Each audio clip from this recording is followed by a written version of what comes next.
तमाम बड़े नेता ये कहते हैं देश संविधान से चलेगा, और जैसे ही चुनाव आएंगे वो संविधान मेज की दराज में रख दिया जाएगा और बंटेंगे तो कंटेंगे, सीधा हिंदू मुसलमान पर चुनाव लड़ते दिखेंगे आप।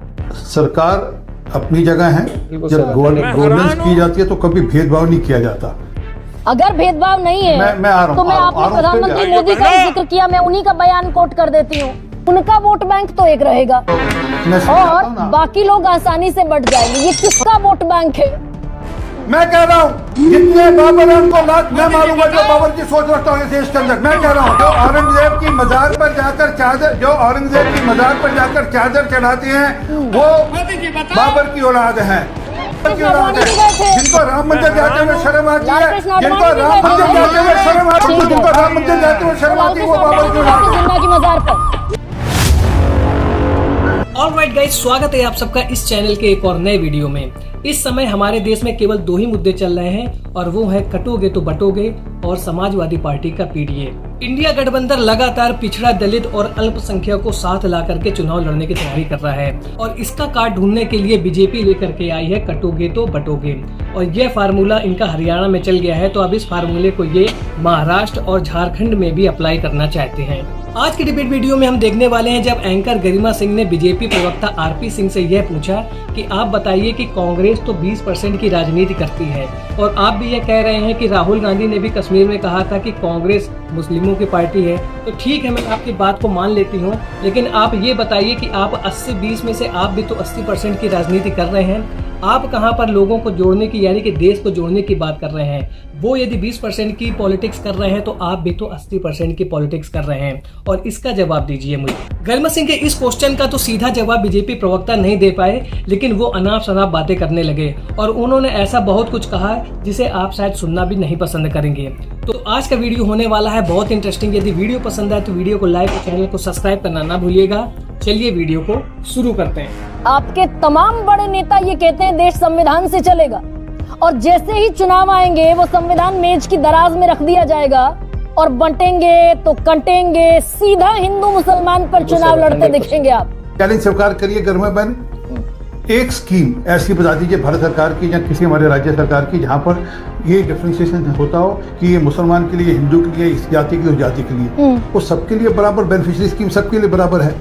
और मैं आपको वो समय बताता हूँ जब अखिलेश यादव जी की सरकार थी यूपी के अंदर, तब तय किया जाता था कि मुसलमानों का गांव है इसमें बिजली जाएगी, हिंदुओं का गांव तो बिजली नहीं जाएगी। कितने घंटे काम कट लगेगा वो गांव के हिसाब से, जाति के हिसाब से, वो धर्म के हिसाब से तय होता था। आज ऐसा नहीं है।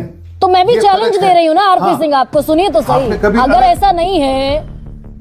ऐसा नहीं है तो मेरा चैलेंज आप स्वीकार कीजिए। ये बयान जो है इसका मतलब मुझे समझा दीजिए। उनका वोट बैंक तो एक रहेगा और बाकी लोग आसानी से बट जाएंगे। ये किसका वोट बैंक है? जी मैं जो उनका वोट बैंक है किसका है? उत्तर सुनिए जी, उनका वोट बैंक कैसे उनका वोट बैंक है? जब राहुल गांधी कश्मीर में जाकर एक जर्नलिस्ट से कहते हैं कि हम तो मुसलमानों की पार्टी हैं, जब कमलनाथ बंद कमरे में कहते हैं कि हमको तो सिर्फ मुसलमानों के वोट चाहिए, बाकी वोट नहीं चाहिए, तो वो एक टारगेट कर वोट बैंक को टारगेट कर रहे हैं। वो हर बार पे ये कोशिश करते हैं कि हम किस प्रकार से एक धर्म का वोट इकट्ठा कर लें और बाकियों में से कुछ वोट हमको मिल जाए तो हम सत्ता में आ जाए। ये परंतु आपने कभी ये नहीं पूछा कि आप बंद कमरे में बैठकर कहते हैं मुसलमान इकट्ठे हो जाओ, तब आपने कभी एक बार भी प्रश्न, मैंने एक डिबेट आप चैलेंज लीजिए, अपनी एक डिबेट ढाली जब आपने करी हो डिबेट, आपने कभी एक डिबेट करी हो जब वो अपने आप को मुसलमानों की पार्टी कहते हो, जब वो एक मिनट गरिमा बहन, आरपी सिंह सुनिए, मोनोलॉग नहीं चल रहा ना। मेरी बात जो मैंने आपको चैलेंज दिया, कांग्रेस मुसलमानों पर कुकर्म करती है, अपने आप को मुसलमानों की पार्टी घोषित कर देती है, तो आपको ये सर्टिफिकेट मिल जाता है आप भी हिंदू मुसलमान करेंगे। ये मुझे बता दीजिए जरा भाई, बड़े तरीके से ये बताइए कि महाराष्ट्र में, लेकिन पहले ये बताएं मुझे आरपी सिंह कि प्रधानमंत्री ने वाशिम में जो बयान दिया कि भाई इनका वोट बैंक इंटैक्ट रहेगा, कौन है ये, किसका वोट बैंक है ये? बैंक स्पष्ट है ना।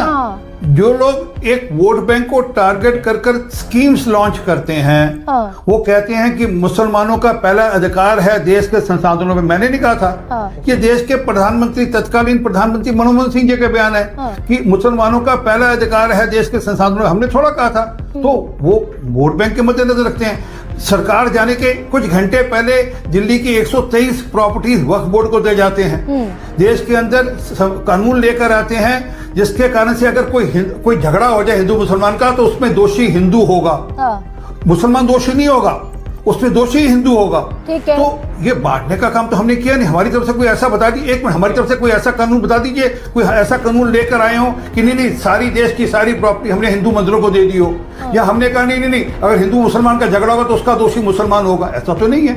ये तो कॉमनवेल्थ वॉलेंस बिल याद होगा आपको, भूली ना हुई तो क्या है कि जो लोग बांट रहे हैं देश को धर्म के नाम पर, वो बांट रहे हैं। जिन्होंने धर्म के नाम पर राजनीति करनी, वो कर रहे हैं। हम तो देश को एकजुट रखना चाहते हैं। और हाँ, और उसमें से 20% को निकाल देते हैं। संस्कृति है वो 80% को एकजुट रखने के चक्कर में 20% को आप साइडलाइन कर देते हैं।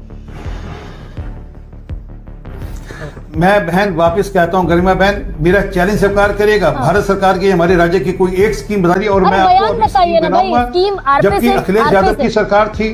प्रधानमंत्री मोदी ने कहा कि भाई, ये बयान मैं आपको बता देती हूँ 21 अप्रैल का, कि कांग्रेस अगर सत्ता में आ गई तो माताओं बहनों के सोने का हिसाब लगाएंगे, इसके बारे में जानकारी लेंगे, फिर उस संपत्ति को बांटेंगे। और किसे बांटेंगे? जो मनमोहन सिंह ने कहा था कि भाई मुसलमानों पर पहला अधिकार, तो देश की संपत्ति पर पहला अधिकार मुसलमानों का है, तो इसका मतलब किसे बांटी जाएगी संपत्ति? उन लोगों को बांटी जाएगी जिनके ज्यादा बच्चे हैं, घुसपैठियों में बांटी जाएगी। तो ये 80-20 का खेल करना है ना। कांग्रेस 20 का खेल करती है, आप 80-20 का खेल करते। होगी बहन आपकी बात। इसमें झूठ क्या है कि ये तो आप खुद मान रही है कि मनमोहन सिंह जी ने कहा था कि भारत के संसाधनों में पहला अधिकार होगा तो मुसलमानों को, हमने थोड़ा कहा था। अब उसी को अगर हम रिक्रिएट कर देते हैं कि भैया आपकी संपत्ति खोजकर किनको दी जाएगी, जिनके लिए वो कहते हैं कि उनका पहला अधिकार होगा। हमारी सरकार में कोई डिफरेंशिएशन नहीं है। मैं चैलेंज के साथ कह रहा हूँ, किसी भी मुसलमान और हिंदू के अंदर को लेकर कोई डिफरेंशिएशन नहीं है, या सिखों को लेकर या क्रिश्चियन को लेकर कोई डिफरेंशिएशन नहीं है। हाँ, उनकी सरकारों में है। अभी हाल में कर्नाटका के अंदर जिस प्रकार से हुआ वो सबने देखा। तो कुल मिलाकर से आपने उन दंगइयों को छोड़ दिया। कांग्रेस हिंदू मुसलमान करती है, अगर कांग्रेस मुसलमान करती है तो आप हिंदू करेंगे और ये सर्टिफिकेट मिल जाता है। अनुप्रिया, आप इस बयान से सहमत हैं जो कह रहे हैं गिरिराज सिंह बिहार के भीतर, कि आपकी पार्टी इस बयान को एंडोर्स करती है गिरिराज सिंह के? और केंद्रीय मंत्री, में याद दिला दूंगी आपको कि भाई अगर मुसलमान एक थप्पड़ मारे तो मिलकर जमा होकर 100 थप्पड़ हम मारेंगे, और इसीलिए कह रहा हूँ एक साथ मिलकर रहो, एक साथ रहोगे तो सुरक्षित रहोगे, बंटोगे तो कटोगे। जब ये कहा जाता है कि ठीक है आरपी सिंह, जब कहा जाता है कि हमको 15 मिनट दे दो और हम सबको निपटा देंगे, तब ठीक होता है। जब वहां पर अखिलेश यादव के सामने उनका नेता बयान देता है कि हम 8 हो जाए तो हम बता देंगे, तब ठीक होता है। तो मानिए फिर कि आप टिट फॉर टैट कर रहे हैं, और फिर ये भी मानिए कि देश संविधान से नहीं चल रहा है। जब बयान देता है कि हम 8, हमको 2 की जगह 8 कर दो, हम सब निपटा देंगे। मानिए ना फिर भाई, नहीं, देश तो संविधान से चल रहा है। मेरा आप फिर गलत कर रही है बहन। आप बताइए देश कहाँ संविधान? मेरा चैलेंज स्वीकार करना गरिमा बहन, कहने से पहले एक बता दीजिए कहाँ पर देश संविधान से चल रहा है, मुझे बता दीजिए कहाँ पे। लौटूंगी। मुझे मेरा चैलेंज आप स्वीकार करिए ना पहले, कि ये जो बयान आया कि मेरा चैलेंज आप स्वीकार करो ना, कि देश के संसाधनों पर कहाँ किसी एक धर्म के लोगों की अधिपत्य है। अरे भाई, इतने सारे बयान है, मैंने इतने सारे बयान पढ़ दिए। उनका वोट बैंक इंटैक्ट रहेगा, जितने बाबर हैं उनको सबको लात मार के बाहर निकालेंगे। एक मुसलमान थप्पड़ मारेगा तो हम 100 थप्पड़ मारेंगे। अरे बहुत अच्छा था बहन, सुनना एक मिनट, जाना नहीं, खोलना नहीं। अब रुकना एक मिनट, रुकना बहन, रुकना एक मिनट, रुको बहन, रुको एक मिनट, सुनो एक मिनट। मैं कह रहा हूं जितने बाबर है उनको लात मैं मारूंगा जो बाबर की सोच रखता हूं देश के अंदर। मैं कह रहा हूं ऐती मार पई कुरला ने तैकी दर्द न आया। बाबर ने इतने अत्याचार किए थे कि गुरु नानक देव जी को कहना पड़ा इतनी मार पड़ी रहते हुए आपको दर्द नहीं आ रहा। आप उस बाबर के पक्ष में खड़ी है, आप उस बाबर के समर्थन में खड़ी है। आप औरंगजेब के जो लोग जाकर मजार पर खून चढ़ाते हैं उनके पक्ष में जाकर खड़ी हो जाएंगी। कौन है वो बाबर की औलाद है भाई? ये क्लियर कीजिए ना आरपी सिंह। जो देश को बांटना चाहती, जो देश को धर्म के नाम पे बांटना चाहते हैं वो बाबर की औलाद है। कौन है वो? जो देश को धर्म के नाम पे बांटना चाहते हैं वो बाबर की औलाद है। कौन है? आप इंडिकेट, आप ये जो इशारों में जो बात कर रहे हैं, clear औरंगजेब कीजिए। जो औरंगजेब की मजार पर जाकर चादर चढ़ाते हैं वो बाबर की औलाद है। जो बाबर की मजार पर जाकर फूल चढ़ाते हैं वो बाबर की औलाद लालकृष्ण आडवाणी भी गए थे। है। जिनको राम मंदिर जाते हुए शर्म आती है, लालकृष्ण आडवाणी जिनको भी राम गए थे मंदिर भाई। जाते हुए शर्म आती है वो बाबर की औलाद लालकृष्ण है। आडवाणी भी गए थे आपके से। जिनको राम मंदिर जाते हुए शर्म आती है, जिनको राम मंदिर जाते हुए शर्म आती है वो बाबर की औलाद है। मुझे पता नहीं आप कभी राम मंदिर गई नहीं गई, परंतु ठीक है। जिनको राम मंदिर जाते हुए शर्म आती है वो लालकृष्ण बाबर आडवाणी की भी औलाद गए थे है। जिन्ना की मजार पर। अब लेकिन मुझे आगे बढ़ने वो दीजिए। जिन्ना की और बात है, आप औरंगजेब सहमत और हैं बाबर इस की बात बात से, कर रहे हैं। जो आप भागो विवाद मत, से आप कभी ठीक है, गई राम मंदिर नहीं गई, मुझे पता डिबेट को नहीं। वॉयलेट मत आप राम मंदिर गई नहीं गई, सीरियल मत कीजिए। आरपी मैं वॉयलेट नहीं करा। आप राम मंदिर गई नहीं I'm not गई, इसी down में to कह रहा answer हूँ। you. जिनको राम मंदिर जाने में शर्म आती हो I'm not वो बाबर की औलाद है। आरपी सिंह, ठीक है।